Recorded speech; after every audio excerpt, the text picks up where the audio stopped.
आपको जय मसीह की। प्रभु आप सबको आशीष दे। आइए आज हम बाइबल में वचन पढ़ते हैं, दूसरों की उन्नति करो।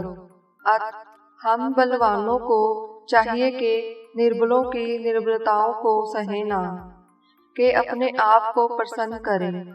हम में से हर एक अपने पड़ोसी को उसकी भलाई के लिए प्रसन्न करे, कि उसकी उन्नति हो, क्योंकि मसीह ने अपने आप को प्रसन्न नहीं किया।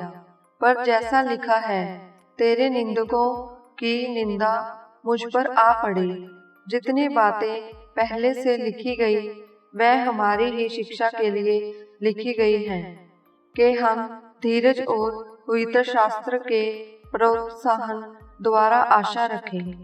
धीरज और शांति का दाता परमेश्वर तुम्हें यह वरदान दे कि मसीह यीशु के अनुसार आपस में एक मन हो, ताकि तुम एक मन और एक स्वर के में हमारे प्रभु यीशु मसीह के पिता परमेश्वर की स्तुति करो। इसलिए जैसा मसीह ने परमेश्वर की महिमा के लिए तुम्हें ग्रहण किया है, वैसे ही तुम भी एक दूसरे को ग्रहण करो। इसलिए मैं कहता हूँ कि जो प्रतिज्ञाएं बाप दादों को दी गई थी, उन्हें दृढ़ करने के लिए मसीह परमेश्वर की सच्चाई का प्रमाण देने के लिए खतना किए हुए लोगों का सेवक बना, और अन्य जातियां भी दया के कारण परमेश्वर की स्तुति करें, जैसा लिखा है, इसलिए मैं जाति जाति में तेरा धन्यवाद करूंगा और तेरे नाम के भजन गाऊंगा। फिर कहा है, हे जाति जाति के सब लोगों, उसकी प्रजा के साथ आनंद करो। और फिर हे जाति जाति के सब लोगों, प्रभु की स्तुति करो। और हे राज्य राज्य के सब लोगों, उसे सराहो। और फिर यशायाह कहता है, यशायाह की एक जड़ प्रगट होगी और अन्य जातियों का हाकिम होने के लिए एक उठेगा। उस पर अन्य जातियां आशा रखेंगी। परमेश्वर जो आशा का दाता है, तुम्हें विश्वास करने में सब प्रकार के आनंद और शांति से परिपूर्ण करे, कि पवित्र आत्मा की सामर्थ्य से तुम्हारी आशा बढ़ती जाए। हे मेरे भाइयों, मैं स्वयं तुम्हारे विषय में निश्चय जानता हूँ कि तुम भी आप ही भलाई से भरे और ईश्वरीय ज्ञान से भरपूर हो, और एक दूसरे को चिता सकते हो। तो भी मैंने कहीं कहीं याद दिलाने के लिए तुम्हें जो बहुत साहस करने लिखा, ये उस अनुग्रह के कारण हुआ जो परमेश्वर ने मुझे दिया है, कि मैं अन्य जातियों के लिए मसीह यीशु का सेवक होकर परमेश्वर के सुसमाचार की सेवा याजक के सम्मान करूं, जिससे अन्य जातियों का मानो चढ़ाया जाना पवित्र आत्मा से पवित्र बनकर ग्रहण किया जाए।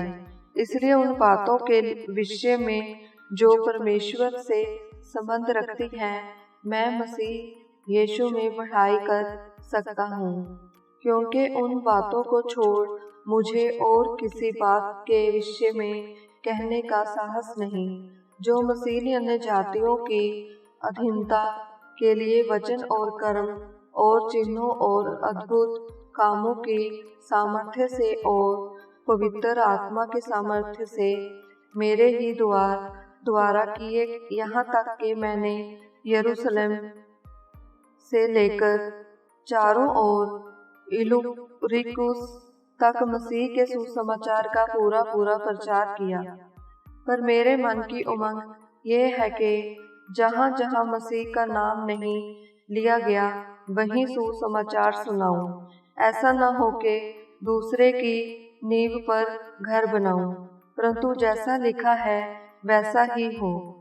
जिन्हें उसका सुसमाचार नहीं पहुंचा, वह ही देखेंगे, और जिन्होंने नहीं सुना वह ही समझेंगे। इसीलिए मैं तुम्हारे पास आने से बार बार रुका रहा, परंतु अब इन देशों में मेरे कार्य के लिए और जगह नहीं रही, और बहुत वर्षों से मुझे तुम्हारे पास आने की लालसा है।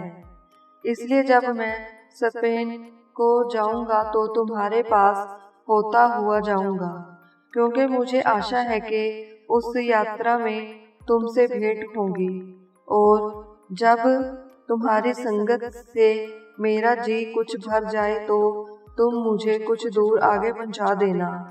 परंतु अभी तो मैं पवित्र लोगों की सेवा करने के लिए यरूशलेम को जाता हूँ, क्योंकि मकीदुनिया और अखया के लोगों को ये अच्छा लगा कि यरूशलेम के पवित्र लोगों में निर्धनों के लिए कुछ चंदा करें। उन्हें अच्छा तो लगा, परंतु वे उनके कर्जदार भी हैं, क्योंकि यदि अन्य जातीय उनकी आत्मिक बातों में भागी हुए तो उन्हें भी उचित है कि शारीरिक बातों में उनकी सेवा करें। इसलिए मैं ये काम पूरा करके और उनको ये चंदा सौंपकर तुम्हारे पास होता हुआ स्पेन को जाऊंगा। और मैं जानता हूँ कि जब मैं तुम्हारे पास आऊंगा तो मसीह की पूरी आशीष के साथ आऊंगा। हे भाइयों, हमारे प्रभु यीशु मसीह के और पवित्र आत्मा के प्रेम का स्मरण दिलाकर मैं तुमसे बेनती करता हूँ कि मेरे लिए परमेश्वर से प्रार्थना करने में मेरे साथ मिलकर प्रौलीन रहो, कि मैं यहूदिया के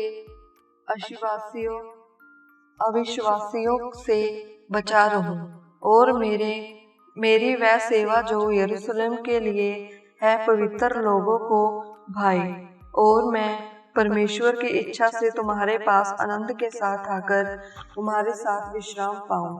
शांति का परमेश्वर तुम सबके साथ रहे। आमीन। प्रभु आप सबको आशीष दे।